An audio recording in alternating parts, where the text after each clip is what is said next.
बिस्मिल्लाहिर्रहमानिर्रहीम। अस्सलाम वालेकुम व्यूअर्स, इंशाल्लाह सब अल्लाह पाक की रहमत के साए में होंगे। तो व्यूअर्स, आज हम अपने किचन में बना रहे हैं भिंडी गोश्त। इसके लिए 1 किलो भिंडी एक दिन पहले ही मैंने अच्छी तरह धो के रख ली थी और अभी मैंने काट के इसको रख लिया और अब ये हम फ्राई करते हैं। सबसे पहले जो स्टेप में इसको हम फ्राई करेंगे, तो उसके बाद जो इसमें जो जो चीज़ें डालनी है और जो करना है वो आगे फिर साथ साथ मैं आपको बताऊँगी। तो भिंडी जो है अच्छे से हमारी फ्राई हो चुकी है। जी बस भिंडी फ्राई हो गई है। तो अब आगे जो है इसमें गोश्त मैंने ले लिया है बीफ 1 किलो। ये मैंने अच्छी तरह धो के 1 घंटा पहले ही मैंने इसको छानने में रख लिया था, ताकि ये इसका पानी जो है ब्लड वाला अच्छी तरह से इसमें से निकल जाए। तो प्याज 2-3 ये मैंने बड़े बड़े साइज़ में काट लिए हैं, 2-2 टुकड़े करके।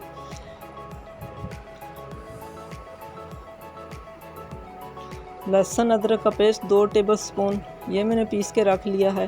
तो साबुत गरम मसाला इसमें ज़्यादा नहीं डालेंगे, बस दालचीनी की स्टिक्स हैं 1-2, 1 मोटी इलायची है, 2-3 लौंग हैं और थोड़ी सी जावित्री बस मैंने डाली है 1 छोटा सा पीस, और खुशक धनिया पिसा हुआ 1 टेबलस्पून, हल्दी 1 टीस्पून भर के।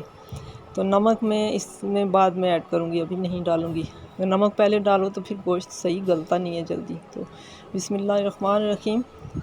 सबसे पहले कढ़ाई में मैंने गोश्त डाल दिया। इसमें तकरीबन 1.5 कप पानी डालूँगी, ज़्यादा नहीं डालूँगी, ताकि इसके अंदर ये गल भी जाए और खुश्क भी हो जाए। तो प्याज, लहसुन अदरक का पेस्ट, पिसा हुआ खुशक धनिया और हल्दी, ये चीज़ें डाल के, और जो साबुत मसाला मैंने रखा था दालचीनी की स्टिक्स और मोटी इलायची वगैरह, ये डाल के तो थोड़ी देर तकरीबन इसको बॉयल आने तक मैं तेज़ आंच पे रखूँगी, फिर बिल्कुल धीमी आंच पे मैं इसको गलने के लिए रख दूँगी।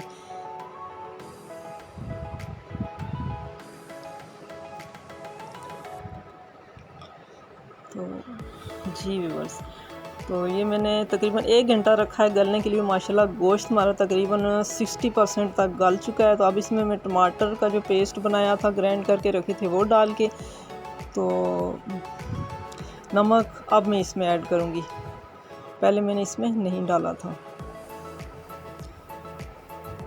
तो अब मज़ीद इसको मैं गलने के लिए मैंने रख दिया। अब थोड़ा मज़ीद ये पक चुका है, तो अब इसमें मैं ऑयल डालूँगी। जो इसमें मैंने भिंडी फ्राई की थी वही वाला ऑयल तकरीबन 1 कप में डाल के अब इसकी भुनाई अच्छे से कर लेंगे।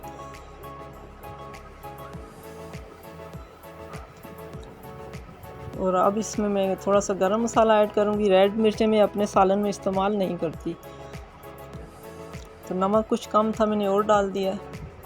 अब इसकी अच्छे से भुनाई कर लेते हैं।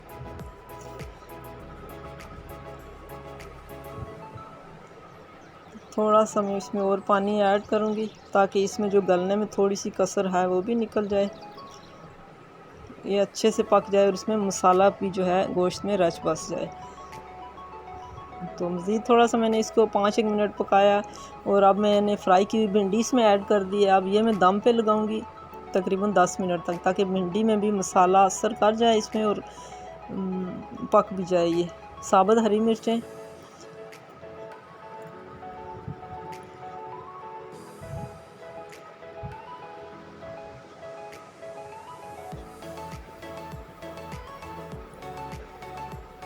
जी, तो ये मैंने तकरीबन 10 मिनट मैंने इसको मज़ीद दम पे लगाया। तो अब ये माशाल्लाह अच्छा सा बन के रेडी हो चुका है। हरा धनिया इसमें डाल देते हैं।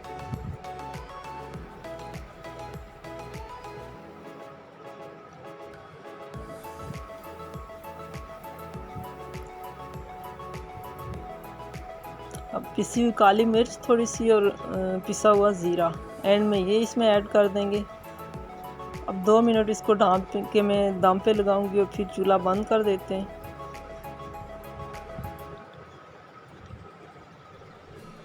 जी, तो व्यूअर्स, हमारा भिंडी गोश्त बन के रेडी हो चुका है। उम्मीद है आपको ये रेसिपी मेरी पसंद आएगी। अगर पसंद आए तो प्लीज़ मुझे कमेंट बॉक्स में ज़रूर बताइएगा और लाइक और शेयर ज़रूर कीजिएगा। और अगर आप लोग फर्स्ट टाइम मेरी वीडियो देख रहे हैं तो सब्सक्राइब करके बेल आइकन का बटन ज़रूर दबा दें, ताकि आने वाली वीडियोज़ को नोटिफिकेशन आप लोगों को मिलते रहें। तो दुआ में याद रखें। अल्लाह रब्बुल करीम से दुआ है कि लंबी उम्र के साथ आप सबको ढेर खुशियाँ देखना नसीब फरमाए।